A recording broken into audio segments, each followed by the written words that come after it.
সেমিনারের শিরোনাম যদি আমরা লক্ষ্য করি তাহলে মানে এখানে স্পষ্ট হয়ে যায় যে আজকে আমরা কি উদ্দেশ্যে একত্রিত হয়েছি এবং আমি বইটা দেখেছি এক নজর, এখনো তো পড়ার সুযোগ হয় নাই। তো আমাদের সামনে এখন সবচেয়ে বড় যে প্রশ্ন সেটা হচ্ছে আধিপত্যবাদ।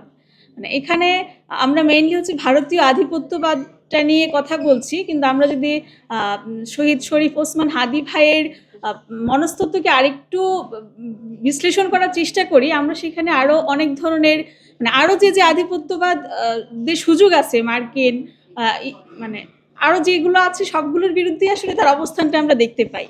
অর্থাৎ তিনি আমাদেরকে যেই পথটা দেখিয়ে যেতে চেয়েছেন, আমার মনে হয় সেটা হচ্ছে আমরা যেন মানে বাংলাদেশি হিসেবে একদম স্বতন্ত্রভাবে বেঁচে থাকার যে মৌকা সেটা যেন আমরা পাই, এবং আমরা যেন কখনোই কোনো দেশ কোনো শক্তির অধীনস্থ হয়ে না পড়ি, সেটা আসলে উনি আমাদের বোঝাতে চেয়েছেন।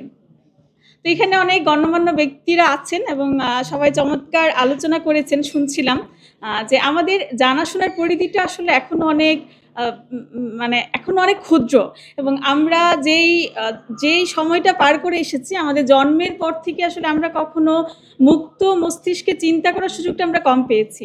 আমরা মুক্তিযুদ্ধকে শুধু একটা আঙ্গিকেই বিশ্লেষণ করার সুযোগ পেয়েছি। আমরা আমাদের সামনে ভিন্নভাবে চিন্তা করার সুযোগটা আমরা পাই নাই।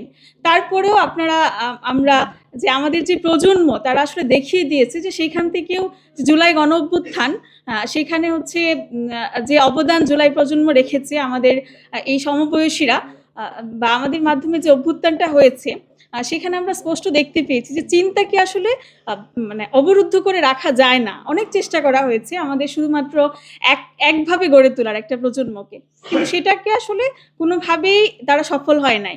তো আমরা আশা করছি যে আমাদের চিন্তাগুলাকে আর কেউ যেন কোনোভাবে অবরুদ্ধ করতে না পারে, এবং আমাদের ভাই শহীদ শরীফ ওসমান হাদি আমাদের যে সাংস্কৃতিক লড়াইয়ের যে বীজ বনে দিয়ে গেছেন, আমাদের যে আধিপত্যবাদ বিরোধী যে চিন্তা ভাবনা আমাদের মধ্যে রেখে গেছেন, আমরা যেন সেটাকে লালন করতে পারি, এবং অবশ্যই সেটা বুদ্ধিবৃত্তিকভাবে।